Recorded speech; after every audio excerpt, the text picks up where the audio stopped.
Good morning children. आज हम लोग एक नया चैप्टर शुरू कर रहे हैं। लास्ट टाइम हमने जो किया है वो आप लोगों ने अगर देखा है तो निश्चित रूप से याद होगा। याद है कौन सा चैप्टर पढ़े हैं हम लोग लास्ट में? चलिए हम लोग बैंगल सेलर्स। बैंगल का मतलब चूड़ियाँ हो, चूड़ी। बैंगल्स उसको प्लुरल में हम जब कहेंगे तो उसका मतलब क्या निकलेगा? चूड़ियाँ। और चूड़ी बेचने वाले को हम बैंगल सेलर्स बोलते हैं। ये पोएम बेसिकली बैंगल सेलर्स के माध्यम से स्त्री के जीवन के अलग अलग पहलुओं, अलग अलग उम्र में अलग अलग जो उनके कैरेक्टर्स होते हैं, उनकी जो जिम्मेदारियां होती है, उनके जो खुशहालियाँ होती है, उनके जो दुख होते हैं, सुख होते हैं, इन सब चीज़ों के बारे में इनके पोएट सरोजिनी नायडू बहुत ही शानदार तरीके से एक्सप्लेन करे हैं। अब पढ़ेंगे तो निश्चित रूप से आपको लगेगा कि these poems are the marvellous of Sarojini Naidu. और आप भूल भी नहीं रहे होंगे शायद कि ये सरोजिनी नायडू वही हैं जिनको हम द नाइटिंगेल ऑफ इंडिया के नाम से जानते हैं। एनीवे, तो शुरू करते हैं हम लोग इस काम को और देखते हैं कि आखिर वो कहना क्या चाहते हैं सरोजिनी नायडू से। Bangle sellers are we who bear. वो बैंगल सेलर्स ही होते हैं जो उन सारे कष्टों को, उन सारे कामों को, उन सारे दायित्वों को पूरा करते हैं और वो सड़क पे, गलियों में या फिर ऐसे मेलों में जहाँ पर भीड़ इकट्ठी होती है, उस जगह वो जाकर अपनी आवाज़ लगाते हैं और कहते हैं our shining roads to the temple fair. पहले तो वो ढोकर ले जाते हैं एक ऐसे मतलब टोकरे को जिसमें बहुत सारे रंग बिरंगी चूड़ियाँ भरी पड़ी हुई हैं, और वो मंदिर के पास इसलिए लेकर जाते हैं कि अक्सर पूजा के लिए मंदिर में ही लोग जाते हैं और वहाँ पर निश्चित रूप से वो नए नए चूड़ियाँ खरीदना पसंद करते हैं अगर उपलब्ध हो तो। अब उपलब्ध कराना किनकी जिम्मेदारी है? बैंगल सेलर्स की। तो वो वहाँ जाते हैं, उनकी जो चूड़ियाँ होती है वो जिनको जो पसंद होता है वो खरीदते हैं। Who will by this delicate bright. अब देखिए वो कैसी ज़ोर से आवाज़ लगाकर लोगों को आकर्षित कर रहे हैं, औरतों को या फिर लड़कियों को कैसे आकर्षित कर रहे हैं। Who will by this delicate, शानदार, डेलिकेट मतलब शानदार, ब्राइट मतलब चमकीला, रेनबो टिंटेड जैसे इंद्रधनुषी रंगों से सजा हुआ, सर्कल्स ऑफ लाइट, इंद्रधनुषी रंगों से सजा हुआ सर्कल, प्रकाश का चारों तरफ फैलाने वाला वो शानदार चूड़ियाँ कौन खरीदेगा? Lustrous tokens of radiant lifes. Radiant मतलब चमत्कृत कर देने वाला ऊर्जा वाली ऊर्जा, और इस ऊर्जा से भरे हुए जीवन जो होते हैं, यानी वो औरतें जो खुश होती हैं, जो बहुत ही सम्मानित महसूस करती हैं क्योंकि वो चूड़ियाँ पहनने की हकदार हैं, वो सुहागन हैं, और इस सुहागन के एक अलग ही रूप को वो दिखाते हैं। लस्ट्रस टोकन्स यानी उनकी एक अजीब स्वाभाविक आकर्षण हो जाती है किसके तरफ? टोकन्स के तरफ। किसके टोकन्स के तरफ? लस्ट्रस टोकन्स के तरफ। और वो लस्ट्रस टोकन्स कौन हैं? Shining bangles. तो उनके तरफ आकर्षित हो जाता फॉर हैप्पी डाउटर्स।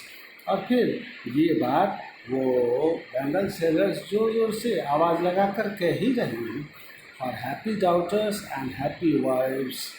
ये जो चूड़ियाँ हैं आप खुशहाल बच्चियों के लिए, बेटियों के लिए, या फिर इनके लिए भी जो खुशहाल पत्नियाँ हैं, इन सब के लिए हमारे पास अच्छे और सुंदर चूड़ियाँ उपलब्ध हैं। आओ इन्हें खरीदो, देखो और खरीदो। Some are meet for a maiden's waist. अब देखिए वो अपने बैंगल्स की अलग अलग रूप को, अलग अलग आकर्षण को कैसे वो शब्दों में कह रहे हैं। Some are meet for a maiden's waist. Maiden, ये वर्ड आपके लिए नया होगा। मैडन मतलब कुंवारी कन्या, जिसकी शादी नहीं हुई होती है। कुछ ऐसी बैंगल्स भी हैं जो सिर्फ कुंवारी लड़कियों के कलाइयों में ही अच्छी लगेंगी। Silver and blue as the mountain mist. बिल्कुल वो चमकीला सिल्वर, चांदी के जैसा चमकीला, या फिर नीले आसमान जैसा नीला नीला।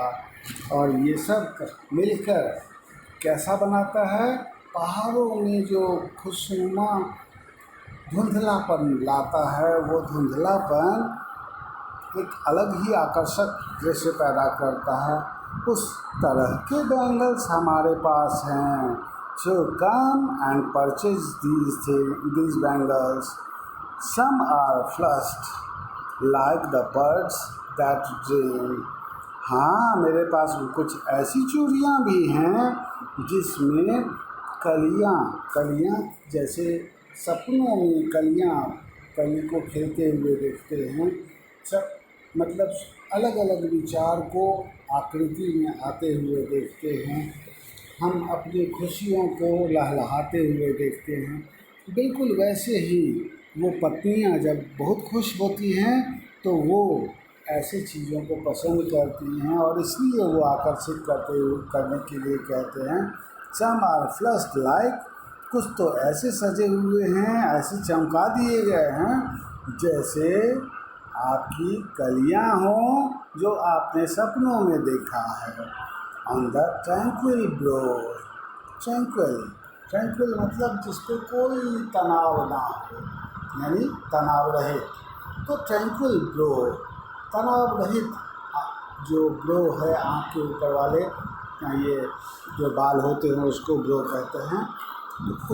उस पर ऑफ ए वुडलैंड स्ट्रीम, जैसे झाड़ियाँ या फिर पहाड़ या फिर समुद्र, क्या कहते हैं, जंगल। इन जंगलों में जो झरने बह रहे होते हैं, बिल्कुल वैसे ही झरने पवित्र, जिसमें कोई हलचल है तो वो बिल्कुल किसी तनाव रहित है, किसी भी तरह का तनाव नहीं है। ऐसी चूड़ियाँ भी हैं हमारे पास। सम आर अग्लो। कुछ तो बहुत चमकीली हैं विद द ब्लोम दैट क्लेव्स। इस तरह के आकर्षण से जैसे वो किसी खास उद्देश्य के लिए ही बनी हुई हैं। To the limpid glory of newborn lives. क्योंकि जो छोटे छोटे बच्चे, प्यारे प्यारे बच्चे जन्म लेते हैं, उनके हाथों में भी आपने देखा होगा कलाइयों में अलग अलग तरह के सिल्वर या फिर कुछ और रिंग पहनाए जाते हैं। तो इस तरह की भी चूड़ियाँ मौजूद है। आओ आप पसंद तो करो, देखो तो कि कितनी तरह की चूड़ियाँ मैंने रखी हुई है। Some are like fields of sunlit corn.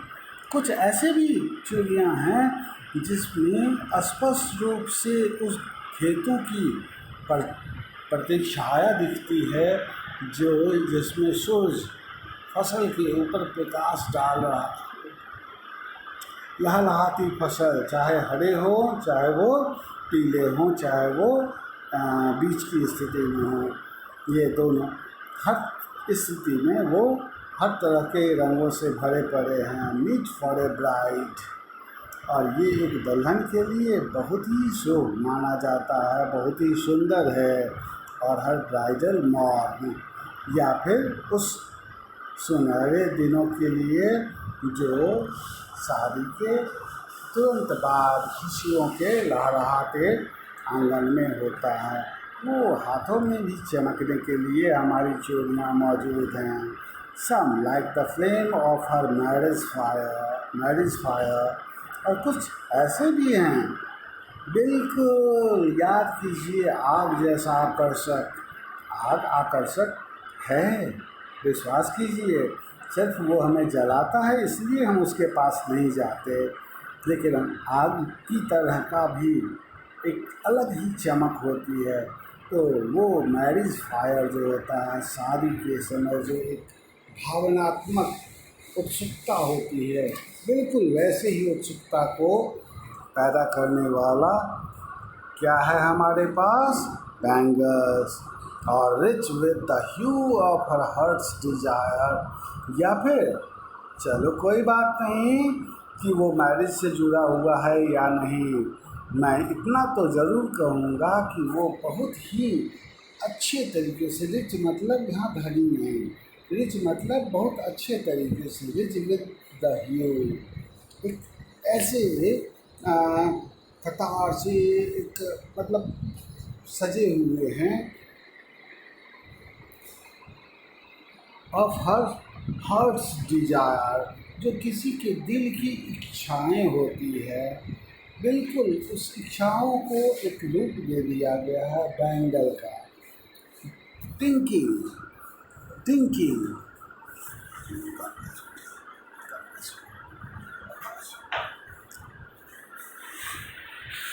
टिंकिंग luminous tender and clear, tinkling, tinkling मतलब चमकती हुई, ल्यूमिनस एक बार फिर चमकते हुए, लेकिन इन दोनों में टिंकलिंग रेडिएट करता है, यानी किसी प्रकाश को दूसरी तरफ मोड़ देता है। ल्यूमिनस अपने आप में पूरी तरह से चमकीला, टेंडर बहुत लुभावना और मुलायम, क्लियर एकदम साफ स्पष्ट जो आर पार दिखाई दे सकता। ऐसी चूड़ियाँ भी हैं हमारे पास, लाइक हर ब्राइडल लाफ्टर, बिल्कुल उस हंसी की, उस निश्चल हंसी की तरह जो कोई स्त्री जब जो कोई लड़की की शादी होती है और उसकी निश्चल मुस्कुराहट की तरह पवित्र होता है वो, एंड ब्राइडल टीयर। और हाँ, सच कहे तो वो खुशियों के आंसू और दुख के आंसू का मिश्रण जो है, वैसे भी आंसू वाले, आंसू जैसे बने हुए क्या हैं हमारे पास, बैंगल्स। सम आर पर्पल, कुछ तो बैंगनी रंग के हैं, सम फ्लेक्ड ग्रे, कुछ ग्रे रंग के हैं, भूरे रंग के हैं। और see who have journeyed through his Midway, उन औरतों के लिए जिनकी उम्र जो है ढलने लगी है, आगे के जीवन में पहुंच चुके हैं, वो अब उनके आपके लिए आकर्षण उनके बच्चों की खुशियां हैं। तो वो वहाँ पर अपने एक ऐसे जीवन के दौर में जा चुकी हैं जहाँ उनको बहुत अपने शौक़ की चिंता नहीं होती है, शौक़ को पूरा करने की फिक्र नहीं होती है, बल्कि वो काम करना होता है जो उनके बच्चों के भविष्य के लिए अच्छा होता है। और हाँ, ऐसी भी चूड़ियाँ हैं whose hands have cherished, और जिनकी हाथों ने हमेशा सुंदर सुंदर चीज़ों को पहना है, whose love has blessed, और जिनकी ब्लेस्ड, जिनके प्रेम ने सबको आशीर्वाद ही किया है, अनब्राइडल्ड फेयर सन्स। और इसके अलावा वो छोटे नन्हे बच्चे जो जन्म लेते हैं, जो झूले में झूलते, क्रैडल मतलब झूला, क्रैडल्ड फेयर सन्स, यानी यहाँ तक कि जो गोद में लेकर हम अपने बच्चों को पूजा करने जाते हैं या मेला में जाते हैं और उनको यूं ही थपकियाँ दे रहे होते हैं, शांत कर रहे होते हैं, ऑन हर फेथफुल ब्रेस्ट, एक ईमानदार माँ का ब्रेस्ट, यानी उनकी सीने से लगकर जब बच्चा दूध पी रहा होता है, and serves her house hold in fruitful pride. और फिर आगे चलकर वही वो खुशियाँ आगे चलकर उनके घर को सुंदर फ्रूटफुल गर्वान्वित रूप देता है, गर्व से भर देता है, and worships the gods at her husband sides. Side और फिर ईश्वर की पूजा करती हैं। हाँ, तब ईश्वर एक तरफ और उनका पति एक तरफ, यानी उन दोनों को वो समान दर्जा देती हैं और फिर कहती हैं कि ये दोनों ही उतनी ही पवित्र हैं। इन शानदार शब्दों को पिरोने में सरोजिनी नायडू ने जो कुछ भी किया, मैं समझता हूँ द नाइटिंगेल ऑफ इंडिया ही कह देना काफ़ी नहीं होगा।